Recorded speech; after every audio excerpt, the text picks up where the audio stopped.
जी, ये है जी open AI. और इसमें यहाँ पे जब हम करते हैं ट्राई, तो चैट जीपीटी ऊपर आती है चैट, ये चैट जीपीटी।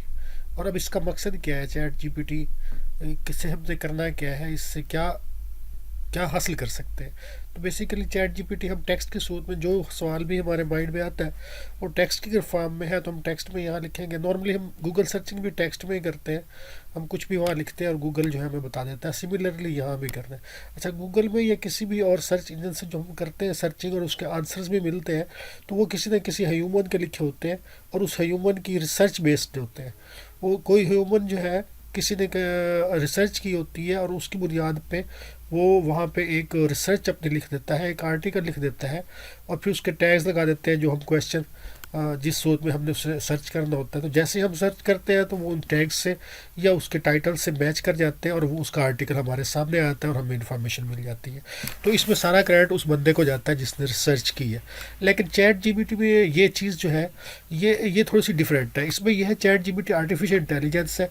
हम इसमें टेक्स्ट की फॉर्म में कोई क्वेश्चन करते हैं और इसका आर्टिफिशियल इंटेलिजेंस जो है उन बातों को जो है गेस करके उसका अपने पास जितना भी डाटा है चैट जीपीटी के पास आर्टिफिशियल इंटेलिजेंस में, उसको अच्छे मैनर्स में जो है वो हमारे पास शो कर देते। कोई और दूसरी कॉपी नहीं पड़ी होती और हमें किसी किस्म की कॉपीराइट का प्रॉब्लम भी नहीं होता।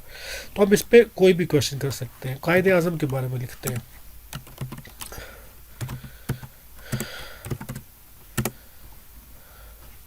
कायदे आज़म, तो ऐसे इस पे लिख देंगे, मजमून लिख देंगे इस पे। हम कह देते हैं कि 100 वर्ड्स का लिख दो जी। चल, ये क्लिक कर दिया है। लो शिट,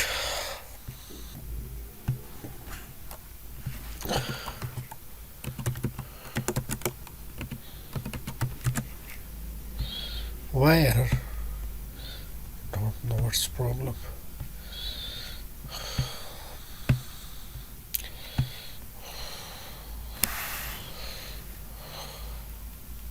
इंटरनेट भी ठीक है, सही है, स्पीड भी ठीक जा रही है।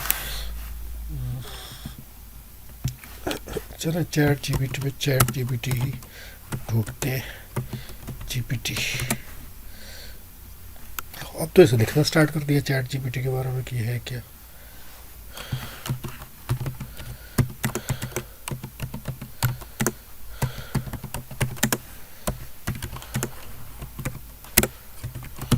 लो जी, चैट जीपीटी के बारे में सारा बता दिया। अपने बारे में बता चले। इसके बाद ये ऐसे के लिखने लग गए, ऐसे पे भी आई डोंट नो क्या प्रॉब्लम था, लेकिन बस ठीक है। तो मकसद ये है कि आपके जहन में जो भी बात आती है आपने टेक्स्ट की फॉर्म में लिख दी होती है और टेक्स्ट की फॉर्म में इसके पास आंसर आ जाता है। और ये किसी का कॉपीराइट नहीं होता, ये आपने लिखा, ये आपके पास आया। अच्छा, एक बार दोबारा देखते हैं, दोबारा लिखने में क्या होगा। मीन यही बात जो हम लिख रहे हैं ये और लोग भी लिख सकते हैं ना, तो इसमें देखते हैं।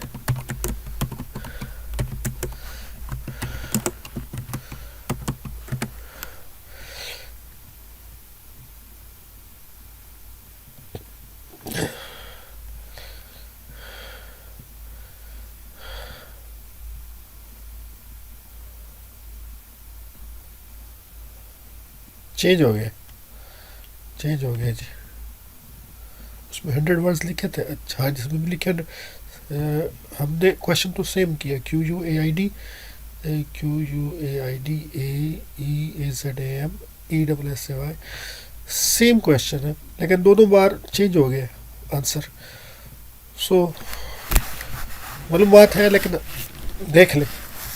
तो इसमें यही मज़ा है, कॉपीराइट का इशू नहीं है। आपका सर्च किया हुआ यहाँ पे डाटा वो सिर्फ आपका है, तो इसलिए बस अब इसे आप इस्तेमाल कर सकते हैं। अगर आप स्कूल के हवाले से हैं, जिस तरह भी मैंने ऐसे लिखा या जो कुछ भी आप सर्च करेंगे आप अपनी रिसर्च में भी शामिल कर सकते हैं चीज़ें। अगर आर्टिकल्स लिखते हैं तो आप आर्टिकल्स भी कर सकते हैं, कोई भी आर्टिकल लिखते हैं तो कुछ भी क्वेश्चन लिखेंगे उसका आंसर मिल जाएगा। ये ले, ऐसे लिख दिया। कुछ भी लिखे, ये देखें उसका आंसर मिल गया।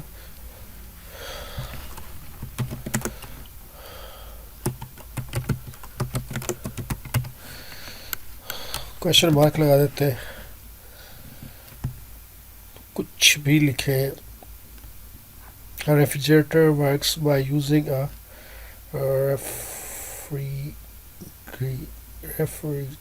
refrigerate a substance that is capable of evaporation or evaporating and condensing easily to transfer heat from insides। तो इस तरह देखो सब कुछ तो सही लिख रहा है। अच्छा इसमें भी तो गलती का चांस है, एक बार पढ़ना ज़रूरी होता है, नॉर्मली ये ठीक होता है, फिर भी पढ़ना ज़रूरी है। और अभी वैसे ही ये फीडबैक के चक्कर में है, मीन के कहाँ मिस्टेक हो रही है आर्टिफिशियल इंटेलिजेंस से, ये फीडबैक के चक्कर में है। जो भी इसके ऑनर है, जो भी संभाल रहे हैं, जिस तरह भी है, क्योंकि लिखा हुआ था शुरू में, तो ये इसके एरर्स ख़त्म करेंगे आहिस्ता आहिस्ता कि वो ना होने पाए। ये बात कहाँ लिखी हुई थी? तो ऐसे से पढ़ना ज़रूरी है, क्योंकि ये मशीन का है, ये कोई इंसान का तो प्रूफ रीडिंग तो उसकी हो ही नहीं। मशीन ने जिस तरह समझा मुनासिब कि आपका ये क्वेश्चन है तो इसका आंसर यही होगा, और अपनी तरफ से उसने जो है ना बिल्कुल वही बात बताई गई जो आपने पूछी। और बाकी मशीन की बात मशीन की है, जो उसकी प्रोग्रामिंग है जिस तरह भी है। तो जी इस तरह आप मालूमात ले सकते हैं। तो इस्तेमाल कर कैसे सकते हैं, कर ऐसे सकते हैं, इस्तेमाल कहाँ कहाँ कर सकते हैं, इसके बारे में बाद में एक दोबारा फिर बताऊँगा। आप इस तरह इस्तेमाल कर सकते हैं कि आपके ज़हन में जो माइंड में, आप टेक्स्ट के फॉर्म में आप एक सवाल लिखेंगे, जो भी आपके माइंड में आता है उसका आंसर दे देंगे। सम टाइम ये आंसर नहीं भी दे सकता, और एक शुरू में लिखा भी हुआ था कि ये आंसर किस डेट तक इसके पास डाटा है, तो वो भी थोड़ा सा ख्याल करना है, इसमें करंट अफेयर्स नहीं होंगे। चलें, थैंक यू।